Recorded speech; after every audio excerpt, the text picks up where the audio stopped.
Hello friends, नमस्कार। स्वागत है आपका हमारे यूट्यूब चैनल पे। जुड़ने के लिए फ्रेंड्स, अगर हमारे यूट्यूब पे नहीं जुड़े हैं तो मेरे चैनल को सब्सक्राइब ज़रूर कर लीजिएगा ताकि हमारा नया वीडियो आए तो आप तक पहुंच सके फ्रेंड्स।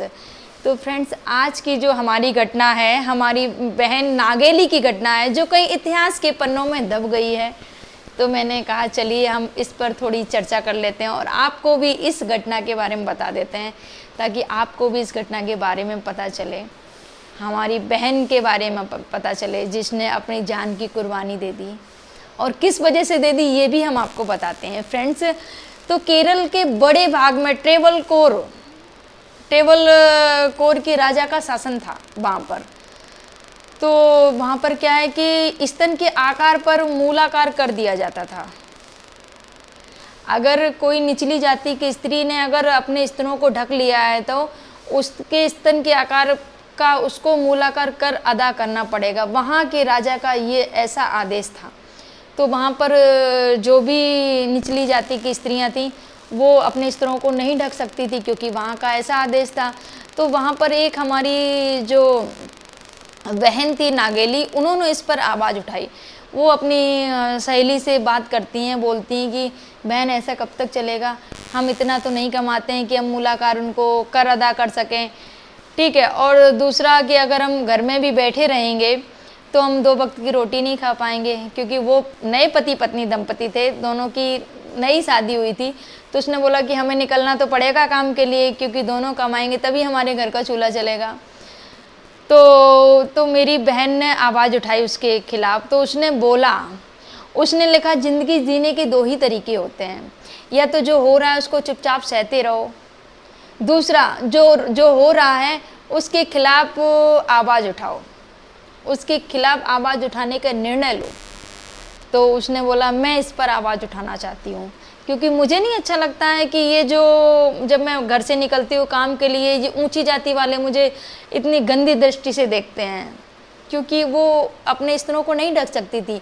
तो जब वो निकलती थी तो बड़ी गंदी दृष्टि से देखते, स्वाभाविक है ये सब चीज़ें। तो फ्रेंड्स बहुत मतलब अभी सोचती हूँ तो कितना गंदा लगता है फ्रेंड्स, जब कोई स्त्री को और ऐसी जात पात के भाव से देखकर उसको ऐसे मतलब समाज के सामने निकलना पड़े, तो बहुत ही शर्मनाक और निंदनीय बात है ये।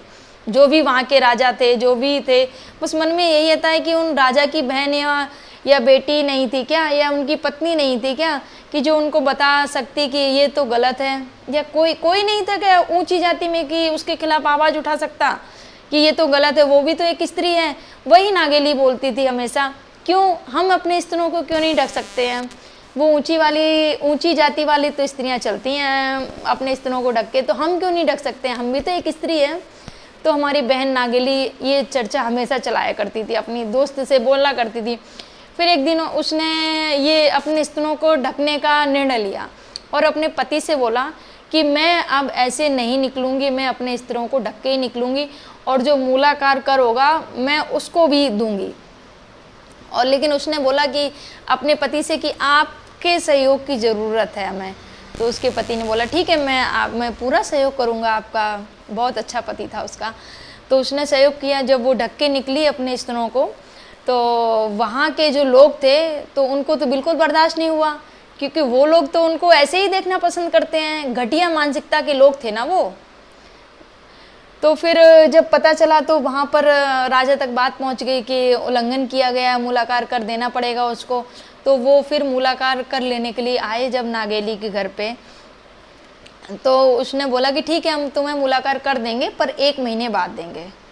तो 1 महीने के लिए तो टल गया, पर उसकी नागेली की जो 1 महीना दिन था ना, वो गुजर रहा था कि क्या करूं क्या ना करूं, कैसे क्या समझ में नहीं आ रहा था। तो उसने क्या किया, जब वो जो लोग आए थे 1 महीने बाद मुलाकात कर लेने के लिए उसके दरवाजे पे, तो उस समय उसका हस्बैंड घर पे नहीं था। तो उसने क्या किया, काम पर गया था उसका हस्बैंड। तो उसने क्या किया, जो दराती होती है ना, जो हंसिया होता है, जो काटने वाला, जिससे हम खेतों में जाते हैं काटने के लिए घास और जो भी है, तो उसने उसको एकदम पैना करके रखा था, शार्प करके रखा था, एकदम नोकीला धार वाला, एकदम तेज पहले से ही करके रखा था। जब वो लोग आए तो उसने बोला कि तुम्हें मुलाकात कर देना पड़ेगा। और उसमें ये भी था मूला कर में कि मतलब स्तनों के आकार का मूला कर देना आपको अदा करना पड़ेगा। तो जब उसने देखा कि हाँ कितना मूला कर तुम्हें कर देना पड़ेगा, तो उसने नागेली बहन ने ठीक है मैं देती हूँ मूला कर, वो उसने दरवाज़ा लगा लिया और अपने दोनों स्तनों को काट के जो वो लेने आए थे उनके सामने यूँ ऐसे रख के और उनको दे दिया कि ये लो अपना मूला कर। फ्रेंड्स आप सोच सकते हैं कि मतलब कैसी ये घटना रही होगी। तो यो जो उसने अपने दोनों स्तनों को काट के उसको दे दिया कि उस घटना ने पूरे समाज में एक क्रांति ला दी थी। उस बहन ने तो कुछ ही घंटों में अपना दम तोड़ दिया था, क्योंकि उसको पता था कि मेरी ज़िंदगी तो नहीं बचने वाली है, क्योंकि किसी भी आप शरीर के पार्ट को अपने से अलग कर दोगे तो मुश्किल ही रहता है कि ज़िंदगी का बच पाना। और ये फैसला लेना बहुत बड़ा उनका कलेजा रहा होगा, जो उन्होंने इतना बड़ा फैसला लिया और अपनी जान की बाजी लगा दी। इस नीची और ऊंची जाति के चक्कर में उस बहन को अपनी जान गंवानी पड़ी। तो वो बहन कुछ ही घंटों में अपने दम तोड़ देती है और कुछ उसके बाद में जब उसका पति आता है तो वो पहली घटना थी शायद कि एक पति अपनी पत्नी के साथ में सती हो जाता है। वो ये सब चीज़ नहीं देख पाता है, तो पति भी अपनी पत्नी के साथ सती हो जाता है। फिर जब ये घटना पूरे में पहुंच जाती है, क्रांति ला देती है पूरे समाज में, पूरे राज्य में, तो वहाँ के राजा को निर्णय लेना पड़ता है। फिर वो मूलाकार ये जो कर देना पड़ता था स्त्रियों को, वो बंद कर देते हैं। तब से वहाँ की स्त्रियाँ सब अपने स्तनों को ढक कर चलने लगी। जब जाके ये नई क्रांति आई हमारे समाज में। फ्रेंड्स तो लगता है कभी कभी सोच के कितना गलत हुआ हमारी स्त्रियों के साथ में, कितना सहा है उन्होंने। और ये ओनली क्या, ये ऊंच नीच के चक्कर में ही सब कुछ हुआ है। तो फ्रेंड्स कब हमें इन सब चीज़ों से छुटकारा मिलेगा? आज भी हमारे समाज में ऊंच नीच की जो जंजीरों ने जकड़ रखा है। गांव में आज भी आपको बहुत चीज़ें आपको देखने मिलेंगी, ऊंच नीच की भाव आपको मिलेगा। फ्रेंड्स कब हम इससे निजात पाएंगे?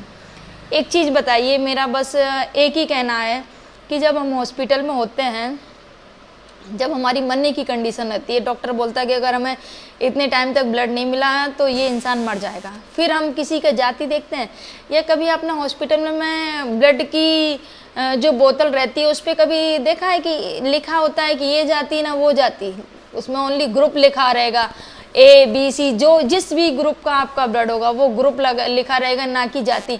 और तब आप नहीं पूछते कि ये फलां जाति का है, ये ढिकान, क्योंकि आपको उस समय ब्लड की ज़रूरत होती है। आपको लगता है कैसे भी करके हमारी जान बच जाए, इसलिए हम उस समय जाति नहीं पूछते हैं। फिर आप किसी भी जाति के हों तो क्यों? फ्रेंड्स जब भगवान ने हमारे ब्लड पे जाति नहीं लिख रखी है, सबका ब्लड लाल ही होता है, ठीक है? या ऐसा कुछ कभी आपने देखा है? अगर सोचिए, अगर ऐसा कुछ होता, सच में अगर कुछ ऐसा होता, अगर भगवान सच में सबको ठाकुर, पंडित, शूद्र, वैश्य बना के भेजते, तो शायद कुछ तो अलग निशानी करते। सबका ब्लड ही अलग कर देते, किसी का लाल कर देते, किसी का नीला कर देते, किसी का पीला कर देते, किसी का हरा कर देते, तो चारों बड़ों में बांट देते ना सबको कि हाँ, तब तो मुझे पता चलता कि हाँ 4 बड़ हैं, चारों के अलग अलग काम है और चारों का अलग अलग खून है, चारों एक नहीं हो सकते हैं। तब तो पता चलता था, लॉजिक वाली बात थी। फिर आप जब इसका कोई लॉजिक ही नहीं है, भगवान ने ही नहीं बांटा है, फिर तुम इंसानों ने ही बांट रखा है भाई इंसानों को, धर्म के नाम पे, जाति के नाम पे। भगवान ने कभी किसी को नहीं बांटा है कि तुम किस धर्म के हो, किस जाति के हो। तुम सबका खून अलग है, सबका रूप रंग, बॉडी का पार्ट सबका एक है, फिर क्यों लोगों ने बांट रखा है भैया? बताइए आप लोग क्यों? तो फ्रेंड्स आप सभी से मेरा यही निवेदन है कि ये जातिवाद से छुटकारा पाइए और अपने समाज में चैन अमन से रहिए, सभी के साथ में मिलजुल कर और प्रेम से रहिएगा। जो हमारी आज की बस मेरा वीडियो बनाने का यही उद्देश्य था कि जो हमारी बहन नागेली की जो ये इतिहास के पन्नों में ये कहीं छिप गई है बात, शायद हमें भी नहीं पता थी, हमें पता चली तो हमने कहा कि चलिए आपको भी इस बात से, अगर मेरा वीडियो अच्छा लगा हो फ्रेंड्स तो मेरे चैनल को लाइक, शेयर और सब्सक्राइब जरूर करिएगा। राधे राधे।